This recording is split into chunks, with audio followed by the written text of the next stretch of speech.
We are just outside Sheffield in what looks from the outside like, you know, those kind of distribution centres you see around the country for fast fashion and retail and all of that stuff. From the outside, this place looks just like that, but it's not. This is a state-of-the-art defence manufacturing plant. And in fact, this is the first time that cameras have been allowed to see inside.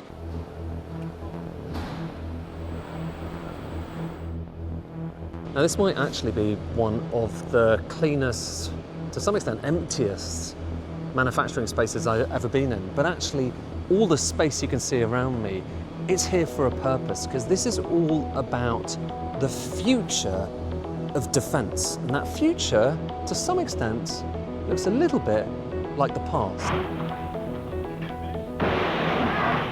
The Howitzer, a centuries-old weapon, used to devastating effect in the great wars of the 20th century. And now, here in Europe again, at the centre of a very modern war in Ukraine. This is the M777 howitzer gun, one of the most advanced pieces of mobile kit in the world. And it was made in the UK up until just under a decade ago, when BAE shut down its last plant making these cannons. Now the defence company has resurrected its manufacturing lines in this new factory in Sheffield. And this is the first time the production line has been filmed in action. It looks old school, but I guess that's the nature of howitzers, isn't it? The physics of a gun barrel hasn't changed since the 1500s. You put a projectile in a tube, you create pressure behind it, and it lands somewhere. The design and the manufacturing expertise to ensure that it hits the target you're aiming for every time has been optimised, but the fundamentals haven't changed. Let's go! Fire! Fire! These were made in Britain, but the company's primary customer for now is the US. Well, we developed this for the US Army and US Marine Corps. Okay. It's British designed, British manufactured gun system was what they chose. At the back end of the 90s, they held a competition for what would be the future ultra-lightweight howitzer. This won the competition in a shoot-off. Do we have any, I like that, shoot-off.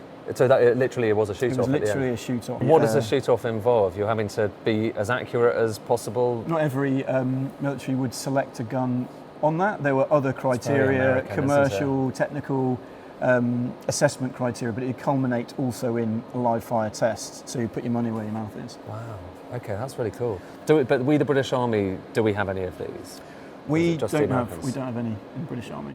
The British Army donated its stockpile of howitzers to Ukraine in 2023, and BAE supply repair and maintenance for those. Aside from the US, India, Australia and Canada have signed contracts for the parts they make here. But you'd like to have a more British custom for what you're going to be making in this factory? Absolutely. We are a UK defence company and we're absolutely positioned to support our domestic government. They are basically beginning to rebuild Britain's capacity for making those big cannons, howitzers, those enormous things that you've seen firing off rounds. Because not long ago, BAE, the company who's running this place, they shut down the last place making them in the UK. It was in Barrow-in-Furness.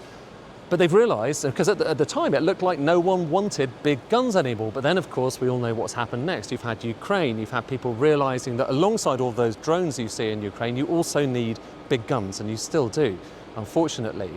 And the UK lost its industrial capacity to make these things. And so here, it's trying to rebuild it. How quickly can it do that, though, is dependent on all sorts of things. How much can the UK spend on defence? How dependent are we on other nations for crucial materials? And how fragile are our supply chains, including for the critical metal from which these howitzers are made? Which bits are titanium? Is this titanium? Let me touch what's not titanium. This is steel, the gun barrel. Okay. All of this structure, the cradle, which extends all the way down. This is all titanium? All titanium. These are ultra light titanium. The whole base you see here, what we call the body and the trails, all titanium. Castings, which are then welded and machined to achieve final sizes and then assembled into the final gun. And when you talk about the cradle, because now I can actually kind of like touch it. This is part of the cradle. Yeah, this is the cradle. This is the cradle. You can see the different parts. The gearbox in here means it's relatively. You don't have to be Arnold Schwarzenegger to kind of move it around. You can do it relatively easily because. Okay. Even economics journalists are capable of that. Absolutely. You can do that with no electronics, no engine.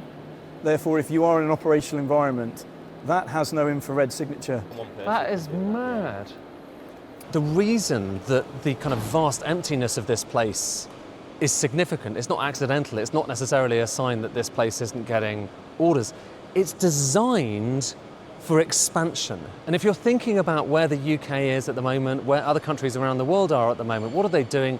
They are thinking about expanding their defence forces, buying new weapons. And the whole point for BAE is this is the place where they want to build more of those weapons. This, in short, is a vision of a country, and indeed a world, that's preparing for war. And that is a conundrum we cover in more detail, alongside all sorts of other fascinating stories, in the latest episode of our new podcast, Stuff Matters. Ed Conway, Sky News in Sheffield.